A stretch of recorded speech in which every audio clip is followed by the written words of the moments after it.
针对4月份要起电火钱这条，即马立法院的国民党团甲民众党团拢拍算要阻挡电钱起价，嘛摆入今仔日伫立法院的讨论事项。民进党团是要求调解爱协商，等1个月了后才过来讲。经济部即马是表示，准讲立法院尾也决定讲袂使起价，安尼政府就继续补贴台电。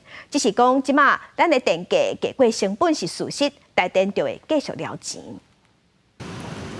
经济部电价费率审议会进行决议讲，4月开始电价平均的调幅差不多11%。互立法院国民党团和民众党团分别拢提案讲卖起电钱，8月29的议会讨论事项，民进党团决定要反制，甲提案叫落来入去调解协商，等1个月冷冻期过才讲。因应国际的局势，我们必须涨电价。台电是不分蓝绿的，台电是国家的，那电费、电价，包括用电的永续经营，大家一起来承担。1个月之后才做协商，恐怕那个时候我们的整个调涨的这个政策就已经执行了。电价调涨呢是以它的牵涉的层面呢是非常的广的哈。国民党团认为讲要调电价应该公开透明、全民监督。民进党团指出讲，2015年立法院就决议要成立电价审议委员会，规定讲若要调整电价，拢要经过审议的机制。那电钱该互立法院决定，恐怕会加速台电的破产。电价的上涨是全球性的状况，不是台湾独有的。这一次的电价调整的是希望比较有能力负担用电也比较大的，减少它的补贴。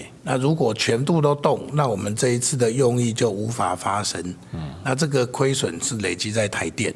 希望社会各界能不分朝野党派，共同支持维系台电公司的正常营运，以及台湾能源的永续以及稳定的供给。政府会持续密切盘点检视，然后尽力确保民生物价不受大幅波动。经济部回应讲，尊重立委的提案，但是若立法院决议讲全部拢卖起，这电价继续比成本较低，了钱就爱台电全部拢来吸收，咁合理就交予国会讨论和评断。记者综合报道。